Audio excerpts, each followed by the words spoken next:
Hi, my name is Brandon Kiley. I'm the director of Indyfans in the Quest for Fortune and Glory, and I myself have been a fan for quite a while now. I'm about to play Indiana Jones and the Temple of Doom. I wanted to make this documentary even before Crystal Skull was ever even announced, but once they greenlit their film, it set ours into motion, and before you knew it, I was on a plane to New Haven to take a look at the filming and see what the locals thought of our favorite archaeologist.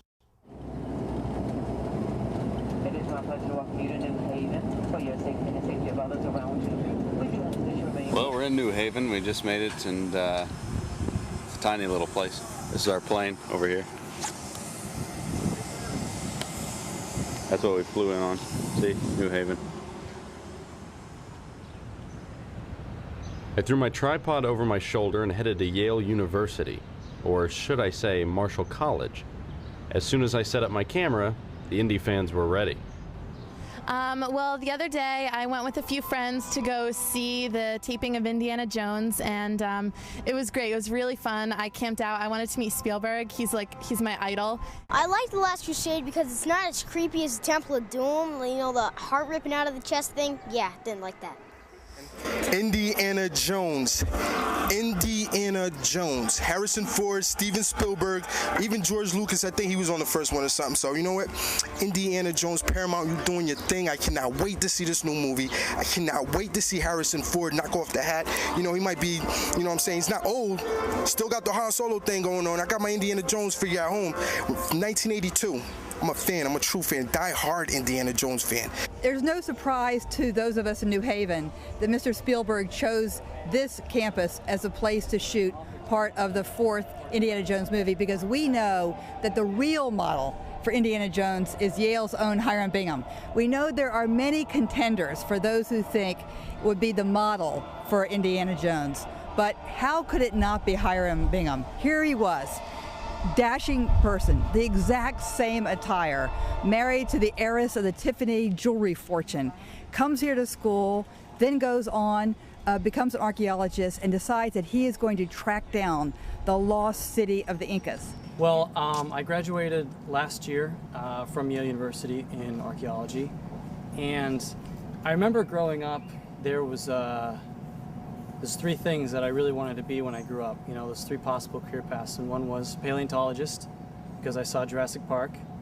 One was a marine biologist, and one was, of course, an archaeologist, because I saw Indiana Jones. Well, it seems the Indyfans were pretty excited, but then I heard someone calling after their dog. The dog's name, Indiana. Now this is Mitch Halleck, husband, father, Indy fan. Mitch was there during filming, and thanks to the internet was able to share his stories with the world. The weird thing about this whole experience in 2 weeks is suddenly I've met new friends that I never knew I had. We'll call them friends or whatever. I'll go home and I'm getting emails and, Mitch, where are you? I'm like, well, who are you? And they're like, oh, I'm Bob Smith from Czechoslovakia. Okay, Bob, how are you? And over there was this rally poster saying something about peaceful rocket race or something like that. It's got to be in the movie. We don't know what that was about. And there was big bins of communist protest posters over there, which we just walked by thinking it was trash, but I realize now it was probably like an eBay gold mine. So hopefully they're back in the hands of the movie company as props, or somebody's making a fortune. Here, look at the signs. What do they say, Spencer? Hang and ship the bodies to Russia. How much fun was it having Indiana Jones in New Haven? About that much. About that much? Oh, all right. Do you want to go see the movie next year and see how it looks when it's all done?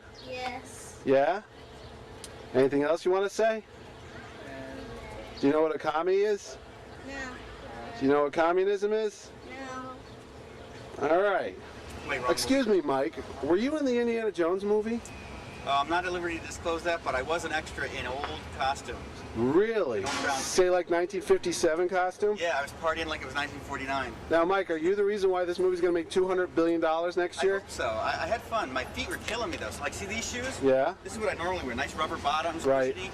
In the 50s, it was hard wood. They felt like cement. Maybe Dr. Scholl wasn't born yet.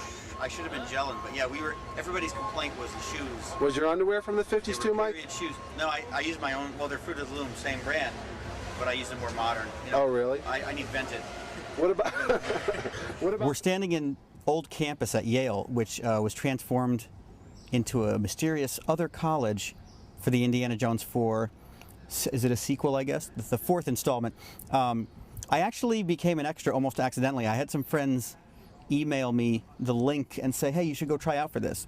And when I showed up, they instantly said, oh, you could be a professor, come back for a fitting tomorrow. Next thing I knew, they were trying clothes on me, and they wanted me to be a professor who was going to jump out of the way of the chase scene. So we were here in old campus, a motorcycle kind of whipped through the crowd, chased by an old car. The funny thing is, I thought we were going to be actually directed by the director, but there were so many extras and so many crew members on set, he kind of directed through other people. Like he delegated, he would tell his headset people who would then tell bullhorn people what needed to be done, and then the bullhorn people would just yell, okay, we're going to run it again, don't get run over, getting closer to the car. And then every now and then Spielberg would come in with, he would just do this with his hands, and he would like look at statue, and he would do, he would do director stuff, and I thought it was kind of cool to see that in action, because I don't do that in my everyday life usually. When your birthday came around, July 10th was my birthday, and my dad would always have this tradition where you got to pick whatever movie you wanted to see, and we'd all go see it as a family. Flash forward 1989, I'm out of college now, and my dreams of going off to Hollywood to work for Lucasfilm, for the Star Wars movies, was pretty much coming to an end, because by that point there were no prequels, and Star Wars was kind of dead at the moment. It wasn't as exciting as it once was. And Indiana Jones was going off to his last crusade, so I figured that was pretty much it for the Indiana Jones movies. His hat was going to the Smithsonian along with the leather jacket, and they rode off into the sunset. But that summer, I remember most of all because my dad and I didn't really talk much in the last couple of years that he was alive. He had had a stroke at 52, and it left him somewhat paralyzed on his left side, and he didn't get out much. He was home on disability, and this was a fellow who was a Marine. He was a construction worker, and my dad was the strongest guy I ever met in my life, but in the last few years, he wasn't the same. He was a lot quieter, and he didn't argue as much anymore, but he stayed home a lot, and he watched a lot of movies. But that summer, in July 1989, Indiana Jones and the Last Crusade was out, and my dad and I hadn't done the birthday movie in a while, and I remember going to him and asking him if he would go with me to go see The Last Crusade. And he was very hesitant. He didn't like to go out much anymore. He just really liked to stay home. I guess he was a little self-conscious of the stroke and what it had done to his body and stuff. He just didn't want to go out. But I asked him nicely, and I kind of begged him to do this for me, and I mentioned to him that Sean Connery was in it. My dad, when he heard Sean Connery, he heard James Bond, and he was hooked. So we went over to the theater, and we sat there for 2 hours and so, and we watched the movie. And when it was all over, the lights came up, and my dad was quiet, and we walked out to the car. And I said to him, I said, well, Dad, did you like the movie? Was it good? Was it fun? And I remember him just looking over at me, and he just nodded his head, and he said, it was entertaining. It was very, very entertaining. Now, I know Indiana Jones didn't win any Oscars that year, or didn't win any Best Pictures or Best Actors or anything like that, but I have to tell you, to hear my father give it his verbal thumbs up and say it was entertaining, not only that, but very entertaining, to me, that's just that they gave Lucas, Spielberg, Harrison Ford, Frank Marshall, that was like they gave them 20 Oscars, because you impressed my dad, and that meant a lot.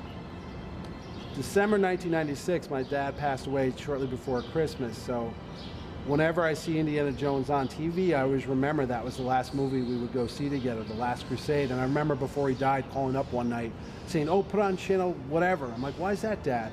He's like, oh, they're showing Indiana Jones movies, The Last Crusade. That's the one we went to see, remember? I said, oh, yeah, okay, Dad, I'll put it on. Even though I saw it like 400 times before, I put it on and said, yeah, Dad, I'm watching it. He's like, remember we went to see that? I'm like, yeah, Dad, I do. All right, ready?